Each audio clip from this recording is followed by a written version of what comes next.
How you going? Welcome to our beautiful Emerald Coast.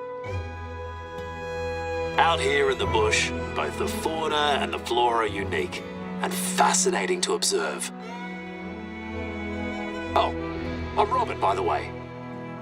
Just call him Robbo. Why do you sound like a tourist guide, Robbo? I'm Sophia. Sure, this region is a beaut, but it's also bloody fragile. Too true. That's why we're stoked you're here to work with us. But there's no rule that says you can't have fun at work, eh? You game?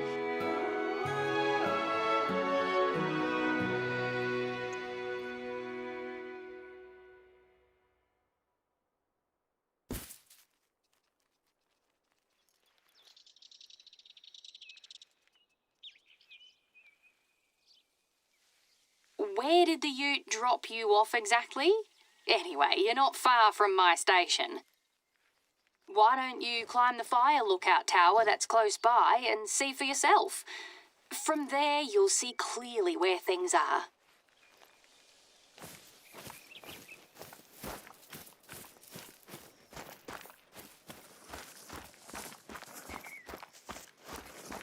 It may not look like it, but you're on private land. This belongs to Soph and her husband. We run a station, a farm, and Robbo's own land is north of here. Australia's a massive country, as you know. So it's not uncommon for folks to own huge properties that sprawl over kilometres. Across several biomes, even. That's why we need to hire professional hunters like yourself. I reckon you won't get bored. So, how are you holding up at the fire lookout tower? Quite the workout, eh? Good on you. You almost made it. Once you're up there, take a moment to breathe and enjoy the view. The outback. That's one of the first things they think about overseas when they hear Australia. It's arid and it can be tough out here, especially after the bushfires in the last few years. But it's also a surprisingly rich ecosystem, home to heaps of unique and sometimes bizarre species.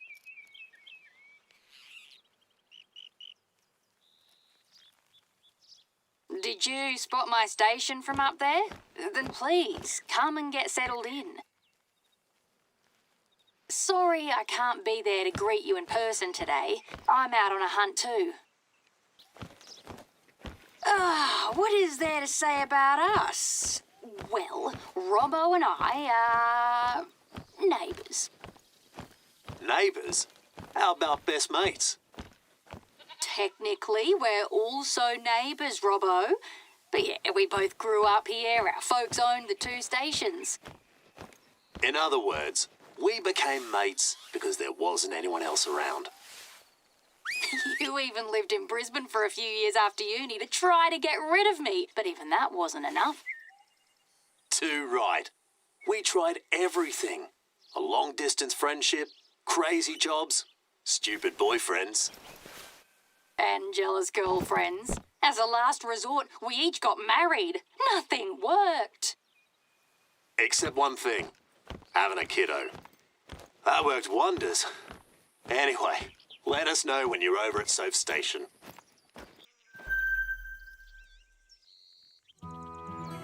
Welcome to my station. It's quiet at the moment, but it can get a little too busy around here sometimes. I reckon it's sort of a hangout for our community. We even have board game nights sometimes. Anyway, your cabin's ready. I've prepared everything for you.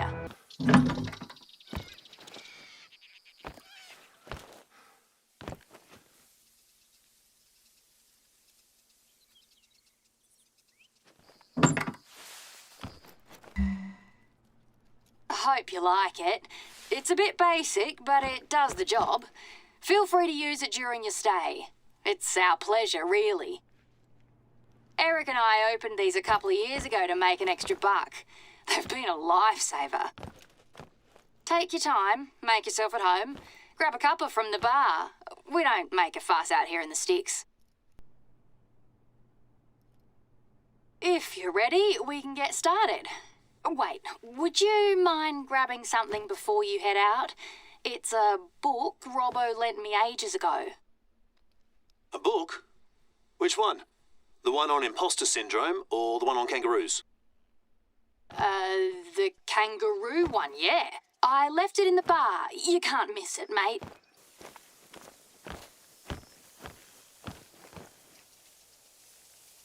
Right, that's the book. Great job, you're the best. I'm flat out right now, so I reckon you'll visit Robbo's shelter before I do. You have no idea how stoked Robbo will be when he gets it. Your first task has to do with kangaroos. There are areas that are badly overgrazed because of them. There's one east of my station, so why don't you start heading there? We'll bring you up to speed on the way.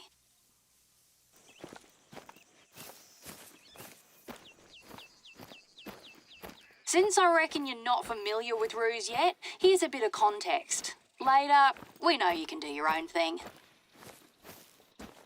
We have the eastern grey kangaroos around here. You'll find them in the outback, of course, but also in grassy bushlands.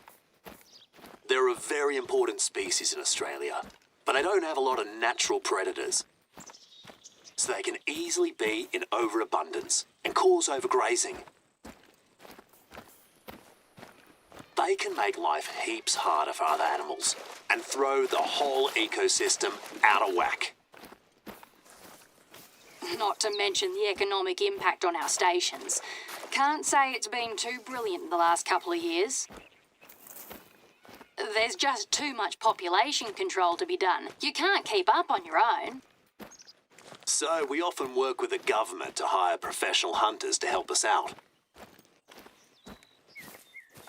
Soph is also a hunter herself, and she's the chair of our Hunters Association. Yeah, we organise hunting parties with other hunters when we have the time. But most of the time, you all like to just hang out at your bar. That's part of the fun. Our community's not too bad here. Robbo, he turned his folk station into a wildlife sanctuary a few years ago. Yeah, we take in wounded animals. We nurse them back to health and, if possible, release them back into the wild. And you arrange guided visits with schools. That's when Robbo gets to talk the kids' ears off about the wildlife. I know. That's the best part of the work. And, most of the time, they listen.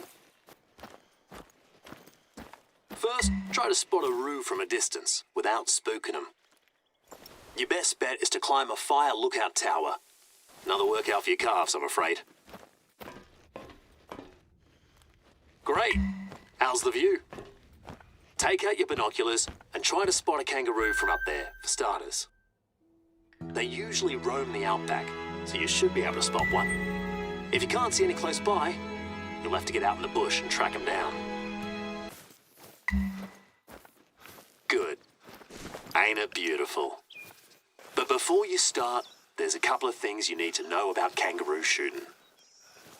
We have strict shooting regulations in Australia.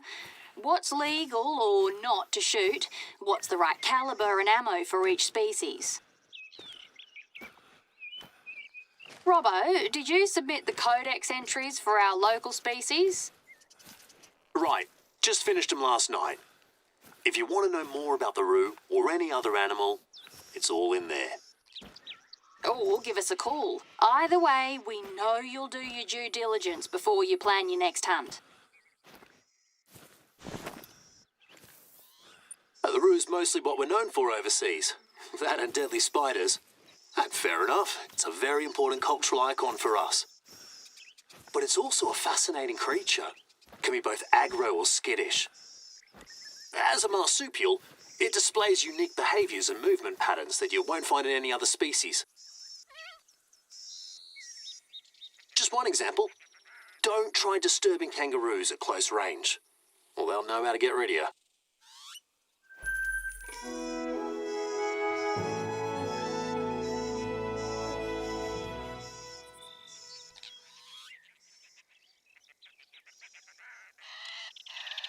It's time to introduce you to one of your main tasks here, invasive species and pest culling. We have heaps of them in Australia. Some are native, quite a few were introduced. They come in all shapes and sizes. I'll show you my tea fields. You'll see the mess pests can do and why they're a major problem to both the ecosystem and the economy. I've tagged the location on your hunter, mate. Can't wait to see you in action. Talk later. Oh, and as agreed, to help you in your task, our Hunters Association is happy to offer you a varmint rifle. You can just go collect it yourself. I've left it at an outpost close to where you're going. Back in the 18th and 19th centuries, people thought it would be fun to bring deer over and hunt them, just like they did back in Europe. Soon enough, they thrived in their new environment and started competing with native animals. Yeah, within a few generations, deer populations were out of control. And that's just one of the many biodiversity challenges we have. Just in the last decade, we lost tons of threatened species. You'll often hear Aussies say that if you give it enough time, any species will become feral. Usually 2 to 3 generations tops. Here, you'll find mostly feral pigs and feral goats. Both of them are some of the worst invasive pests in Australia. They destroy everything.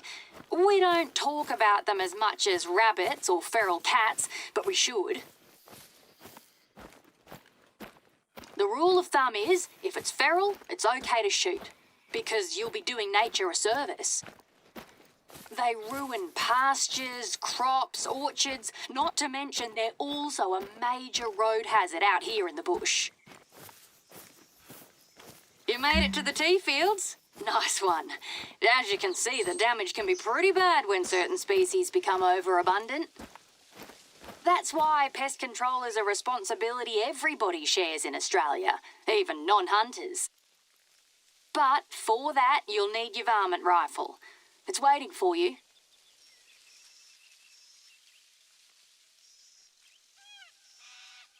It's the perfect caliber to hunt small to medium animals.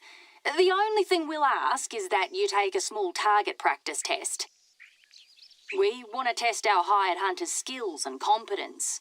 Even pests need to be shot ethically.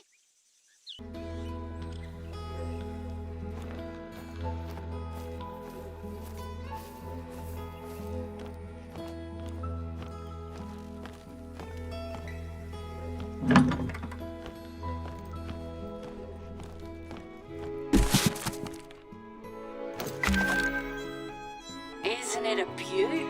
You'll see, it also does the job well. Now, how about a bit of practice? Let's start off nice and easy. See that soft drink can? Shoot it and start getting a feel for your new weapon.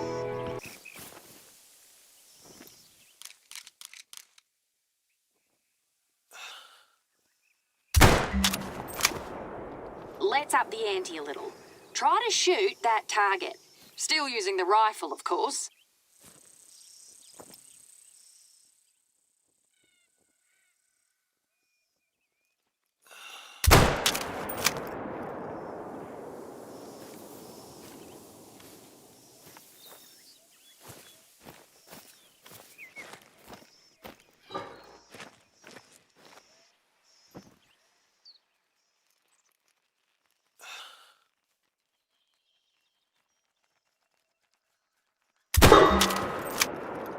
Not bad. So, what do you reckon? To me, it's practical, reliable, and lightweight. It may not be the most common caliber for pest hunting, not even in Australia, but it's my personal favourite. Sometimes it's nice to just focus on yourself, your posture, your breathing, your aim. So, if you're game, you're welcome to keep honing your skills. The best hunters are the humble ones, if you ask me. Now that that's settled, feel free to do what you do best. Here's a bunch of bounty assignments for you, but no rush. We'll leave it up to you how you want to plan your hunts. Thanks for your help, mate.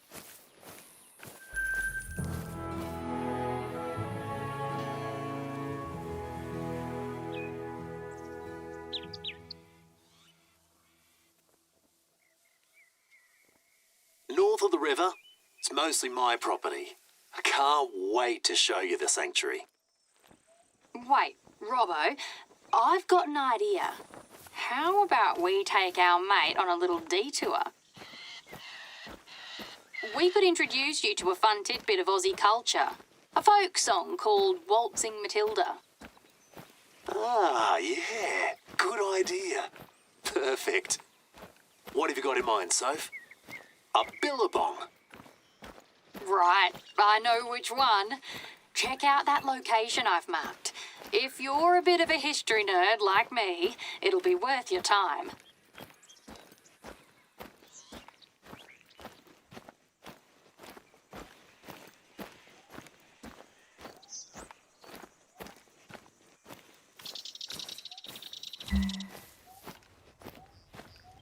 A billabong? Sorry, we should have led with that. That's what we call a kind of U-shaped lake or waterhole. Right, we have Aussie terms and phrases for everything, as you've noticed. But believe me, we're already toning it down for you.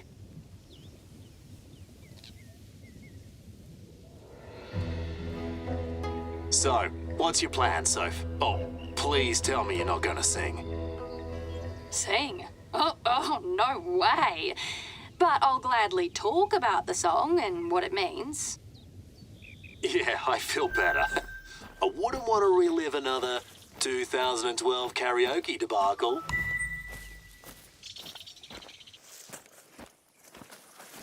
To me, Waltzing Matilda will always be that one bloody song Soph was always singing in the back of her mum's car. Yeah, sorry. It drove you nuts. I used to have this illustrated children's book based on that song when I was a kid. Yeah, you went through a phase when you were slightly obsessed with a song. Let's put it that way.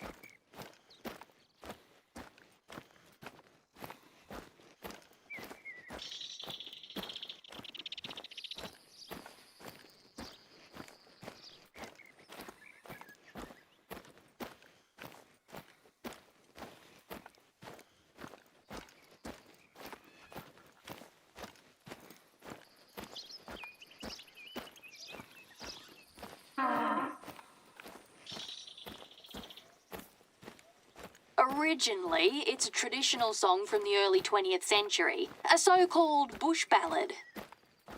It's full of old Aussie words that no one understands anymore. Well, that's my take on it. It tells the story of an itinerant worker, aka a swagman, who travels across the country looking for work. He makes camp near a billabong, takes a break and drinks tea. That's how the song starts. Anyway, it ended up becoming very popular and beloved by most Aussies. Everyone has covered it. You can even hear it at sports events. If you ask me, it's pretty much seen as Australia's unofficial national anthem. You made it to the billabong? Nice. Of course, that's not the one that inspired the original writer of the song. If you want, you can keep walking along the billabong. It's really pretty. A bit further away, there's one gorgeous spot you should check out. That's got to be one of my favourite places in all of the Emerald Coast. Used to go there with Mum all the time before she became ill. Back to the song. Swagmen carried all their belongings in a sort of bundle, which they nicknamed a Matilda. In the song, he stops to take shelter under a eucalyptus tree and starts boiling tea. Wait, so what's the deal with a jumbuck? Isn't the man capturing a sheep? Exactly. He tells the sheep, "You'll come a waltzing Matilda with me," which means you'll travel with me. Oh, right. And towards the end, the lyrics get really weird, don't they? With the police and everything. The police come to arrest him for stealing the sheep. So, in order to escape them and not be caught alive, yeah, he throws himself in the billabong and dies. And at the end, his ghost comes back to sing the chorus. What's your point, Robbo? Nothing. Gotta love these old stories. Scarring our kids for life.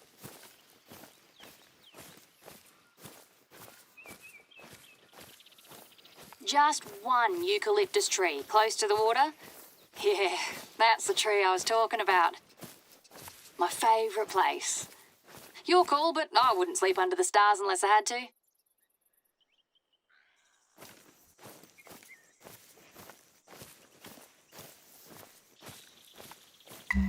What did you find? Rubbish? How much?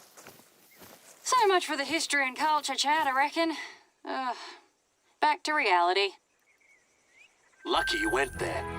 God knows how long that rubbish would have stayed there. Would it be okay for you to collect it all? Last month, we found an area by the river littered with disposable vapes. That's the new thing. Those things are bloody toxic. They leak all kinds of chemicals in the soil and water. All rubbish can be a major hazard to wildlife anyway.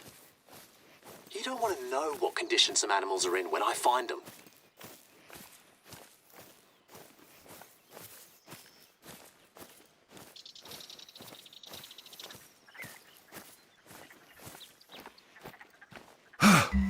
You know what, mate? We're bloody grateful for... What? You got bitten? By a spider? Oh, mate. All right, don't panic. What did the spider look like? Was it a big black spider or a redback spider? No? Are you absolutely sure? Good. In any case, we need to see a doctor, just to be on the safe side. Sit down and don't move. I'm coming to get you.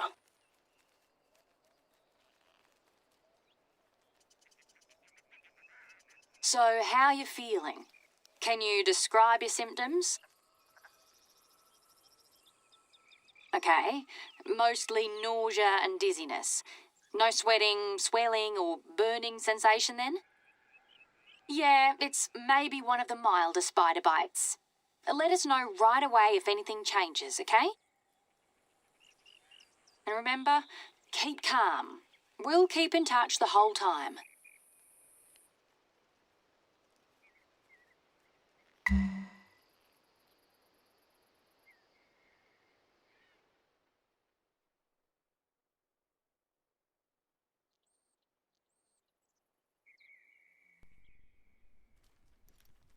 G'day, mate. How you going today? Great. Thank goodness you're feeling better. According to the doc, you just had some kind of mild allergic reaction.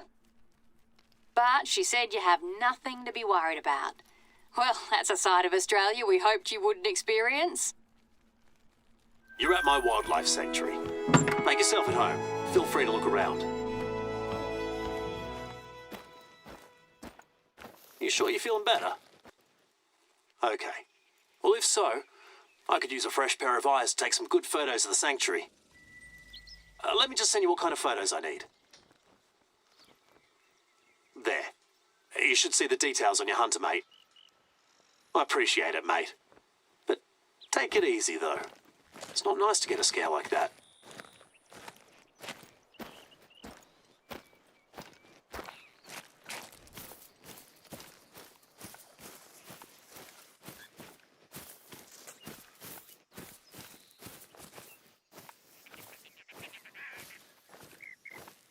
We had a couple of not-so-great years financially.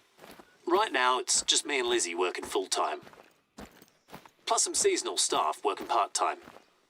And our photos on the website and social media, really old. Hopefully, with new photos, we'll be picked up by parenting websites, influencers, or schools. That stuff matters these days.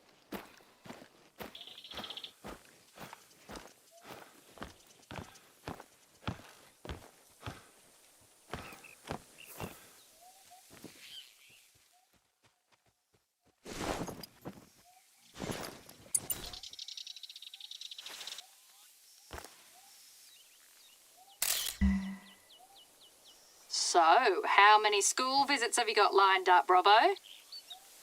Oh, I don't know, 5 or 6 next week. Not bad. She'll be right, mate. Oh, I hope so. Oh, one of the visits will be our old kindy. Oh, that's cute. Good luck with all the screaming kids, mate.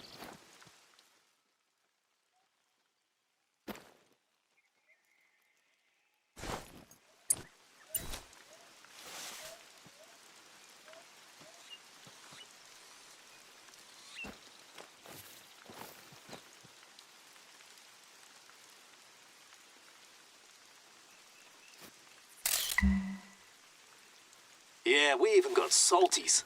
Kids absolutely love them. You should have seen this one when we brought him in. It wasn't pretty. But now, he's one hungry bloke. I could always use help to gather more food for him, when you get the chance.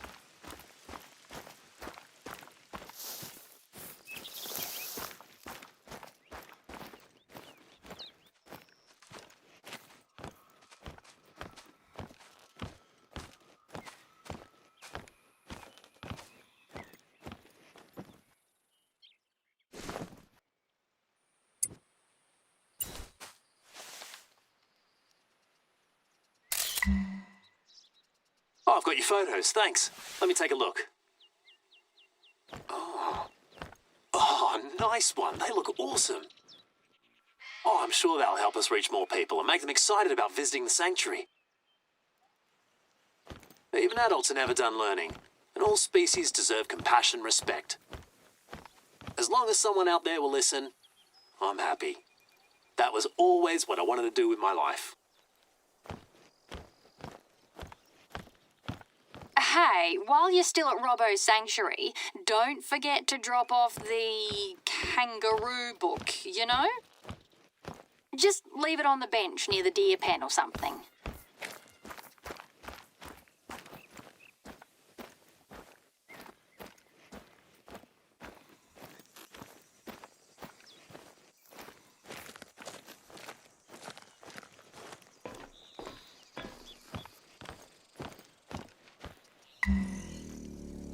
Soph, why make such a fuss about a book?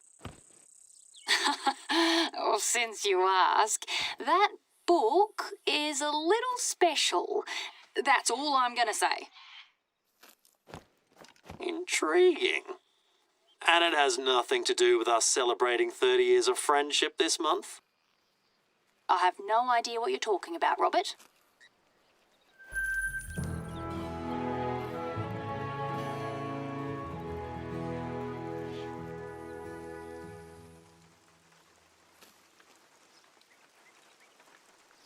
Hey, mate, as a coincidence, I've also got our book for Soph. If it's all right with you, could you please take it with you before you go? I left it on the bench by the lake. You'll see, the view is something else.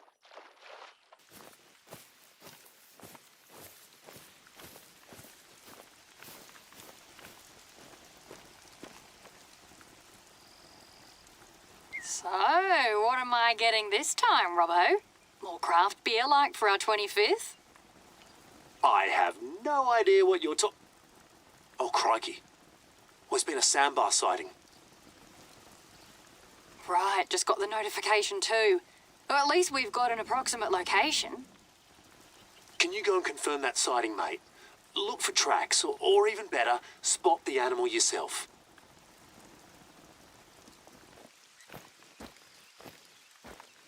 Look, Robbo, you've heard it before, but you gotta find a way to let work be work, you know?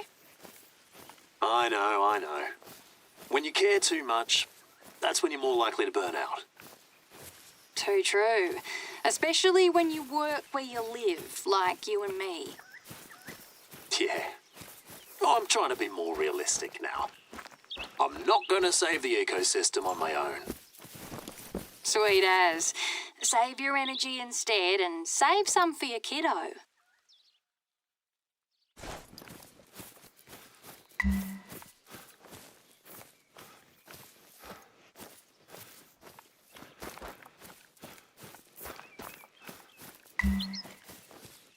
found tracks of sambar deer. Geez, I haven't seen any for a while. They're restricted in most Australian states. They shouldn't be here at all. The authorities take any sightings very seriously. And so do we. So we need to control this early before it gets out of hand. Down in Victoria, their population exploded, and they cause massive damage to pretty much everything. Crops, pastures, even trees. If you spot one, you're required by law to report it within 24 hours. So that's what we're going to do. I'm already on it. Could you go to an outpost, find a computer, and email me all the details? And I'll take it from there.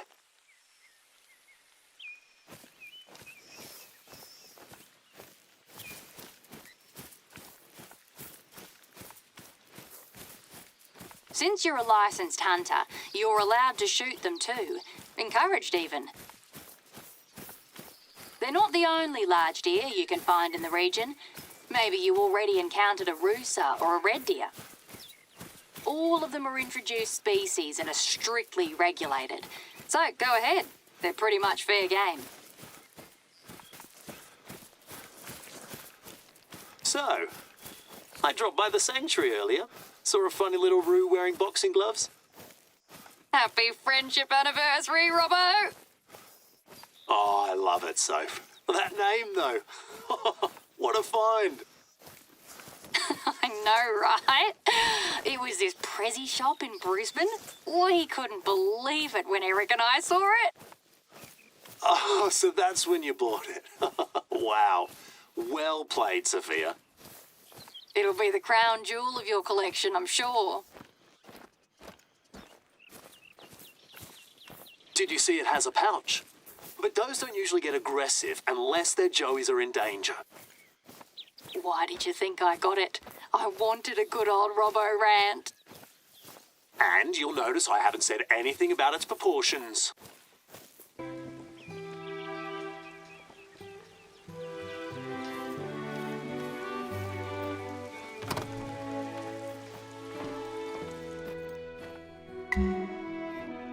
Great.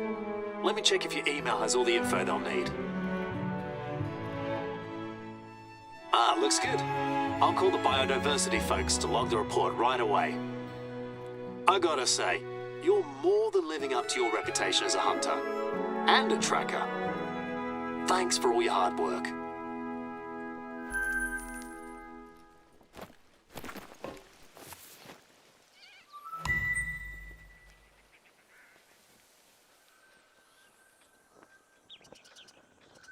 We're bloody lucky to have a bona fide expert like you around. So maybe you might be able to help us out with this one. The other day, my missus read something in the newspaper about a saltwater crocodile causing mayhem and understandably making people nervous. It also had a map of the salty sightings. Maybe that article's a good place to start. Here's where you'll find it.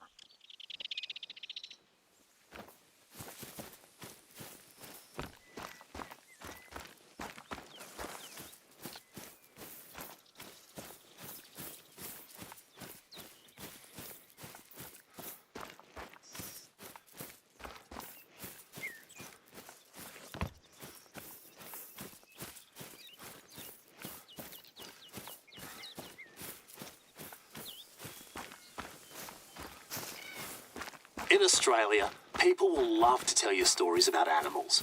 The animals even get nicknames. Then it becomes part of a local furphy.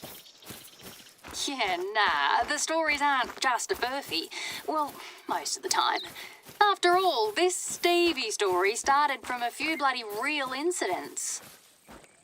Yeah, it was a couple of years ago. If you haven't already encountered one, the salties are more aggressive and dangerous than, say, alligators. A lot more. And sometimes you get one that's even more territorial and starts venturing outside its natural habitat, like Stevie. Robbo's not the type to big up himself, but he's our local salty hunter, a true blue expert. Yeah, I was the one who caught Stevie back then. That was fully sick. But now, it sounds like Stevie had a hidden son or something, and it wants to avenge his daddy.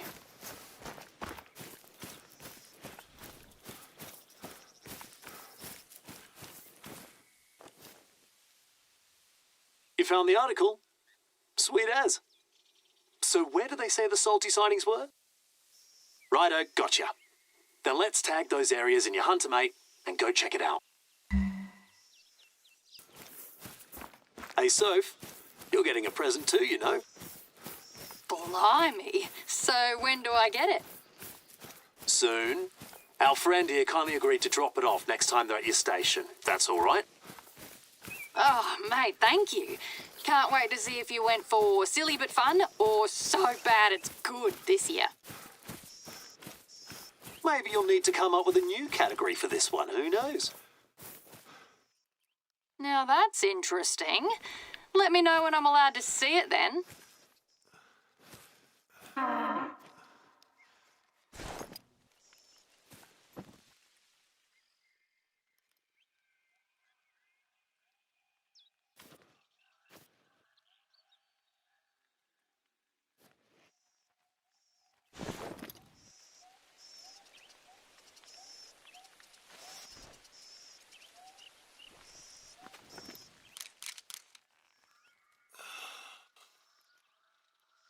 So, do you feel ready to take on Salties? You know the drill. Prepare yourself well, make sure you have all the right gear. Not only that, but also take the time to observe the environment and study their behavior in various situations. It took you years of learning, both theoretical and on the job, Robbo, didn't it? Yeah, too true. And I had my fair share of close calls. Even when you're an expert, things can go bloody bad, bloody fast. But you're a pro hunter, so I know it'll come good. So good luck, mate. Good on you. Then try to look for any traces of a Salty's presence. Could be tracks or just brekkie leftovers. Got it. Yeah, that's the work of a Salty. It's not usually their territory. They'll need to deal with this. Great. Now you're there, one way to investigate would be to look for evidence of the damage they cause. Carcasses, for instance. Really? Well, that's what I feared. It's not common for a Salty to go all the way out there. Well, that's all we had planned to introduce you to your assignment with us. But as you can see, there's no shortage of things to do. Keep up the good work, mate. But don't pull a Robbo. Make sure you enjoy yourself too, okay? Speaking of which, why don't you all come over for tea this weekend? Oh, absolutely. Oh, that way our friend here can meet our families. We'll have a couple of coldies. We'll have a great time. I've still got a couple of your fancy craft beers in the esky, so I reckon we're covered.